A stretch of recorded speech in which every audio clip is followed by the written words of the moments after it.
There are few constants from childhood which remain with me, and not all of the things I wanted to be when I was a little girl I became. And as I look around, I see too that few of us grew up to be cowboys, mad scientists, astronauts, belly dancers, or Zorro. But of all the dreams I had, there was only one which always remained constant, and it was to write. The day I learned in school that putting all those alphabet together, even elemental P, actually created words, I was hooked on reading. Books took me more places than I knew existed. They were like dreams which came to life. However, writing opened up for me more worlds than I could have previously imagined. First, I'd like to talk to you about why I write and how it helps me. Then I'd like to describe the therapeutic effects writing can produce in your life. What this will not be is an instruction on the use of syllabic meter or iambic pentameter, nor rhythm or rhyming words. Instead, I want to tell you about the cathartic effect writing can have on you. When I sing, it helps me get through a tough situation, but writing helps me to get over it. A poem can get me past the hurt, the pain, the sorrow, and the joy.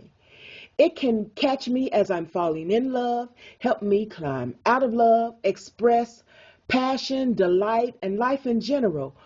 My speech won't impart knowledge on how to write the perfect poem, but about putting your feelings onto paper. To start, let's look at the research done by Dr. James W. Pennebaker. Dr. Pennebaker conducted research on the health benefits of expressive writing. He currently holds a chair of the psychology department at the University of Texas in Austin. During this experiment of his in 2011, he had 46 healthy college students write about personal traumatic events or trivial matters for 15 minutes on 4 consecutive days a week for 6 months. It was discovered that students writing about traumatic trials did not visit the campus health center as often and also used pain reliever medication infrequently.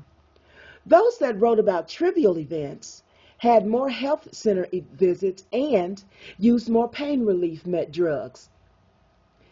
Now that I've described why I write and Dr. Pennebaker's research on the health benefits of expressive writing, let's move on to my second main point about knowing yourself. This means knowing what you are feeling at any given moment. I know that seems simple, but you'd be amazed at how many people go through life not knowing what they feel or what they should feel. Be willing to lie to others, but never lie to yourself about you.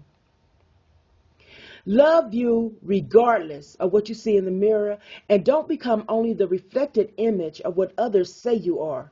Conception grew you, but it does not create you. Know who you are. According to Jane Hirschfield from her novel Why Write Poetry, she states, one reason to write a poem is to flush from the deep thickets of the self some thought, feeling, comprehension, question, music you didn't know was in you or in the world. Initially, Dr. Pennebaker and the other researchers did the study in expressive writing as a means to help people overcome emotional inhibitions. They believe that people who suppress traumatic events in their past could move beyond the event if they express their emotions about it. Writing enables a person to better regulate their emotions. It is also likely that when you write about emotional events, it helps you break free of them, according to Dr. Pennebaker.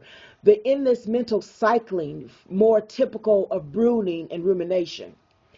Next, I'd like to talk to you about feeling. When you're angry, get comfortable with how you react to that anger. Be honest about the situation or the person which brought you to that anger. Anger is an honest emotion. One should not feel shame, regret, discomfort, or any of these things due to anger. Even babies get angry. Just try keeping a bottle from one when that bottle is all it wants. Know your anger. It will be the only way you'll ever be able to write about it expressively. Sorrow and hatred are two emotions that can tear a person up inside if they hold on to it too long. You must be willing to try to cry and bleed over the paper. Do it through the tears. Do it with tightly clenched teeth and bated breath. Explode onto the parchment, saying everything you need to say, then erupt some more if you need to. Allow laughter and joy, love and contentment, sympathy and remorse find a home within your verse. Plant the seeds of every emotion onto the paper and water them with the ink of your pen. This is the only way to write a poem. It might feel a bit narcissistic to devote so much time to yourself and your feelings. It should. This is an aid in healing you. To summarize, first I talked about how writing has been effective for me in expressing my emotions. I also discussed the positive research that Dr. Pennebaker and his associates discovered about writing about traumatic events. Then I share with you those findings of Dr. Pennebaker, who discovered that when a person is writing to open up about a traumatic event, that person is more likely to speak with others concerning the matter. This suggests that writing enables them to reach out for support, which is the first step to healing.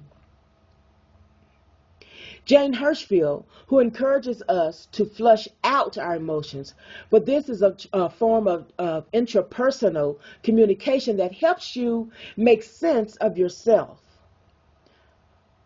For writing removes these personal protections we have erected to see what comes out. I have been writing since I was about 8 or 9 years old, and not everything I've written I've shared with others. But in the writing, I have been able to heal from some past hurts. I do hope that you have been entertained by my witticisms and that you feel encouraged to write a poem. Length isn't important. Meter is your own personal rhythm, and the topic is your choice. Just write. You'll be amazed at the emotions that flows from your soul as you put those feelings down on paper. Once written, sit back and read those words. You might just be surprised by what you learn about yourself. Writing can be cathartic in helping people get through traumatic circumstances. Now I want to recite a poem for you from a book of poetry titled Autobiography of a Poet by D.L. Williams, published in 2015. Out, out, damn spot. You've caused me more distress than failure ever could. Out, out, damn spot. On my conscience you weigh heavily like a lead hat. Out, out, damn spot. Though I have valiantly tried to displace you, still you remain. Out, damn spot. You hurt me, and I, like a weakened babe, lay floundering on the floor. Out, damn spot. Like a cloak of despair about my shoulders you cling. Out, damn spot. You are not my cross to bear, nor my sin to wash clean. Out, damn spot. I shake you from my back, from my life, from my mind. So damn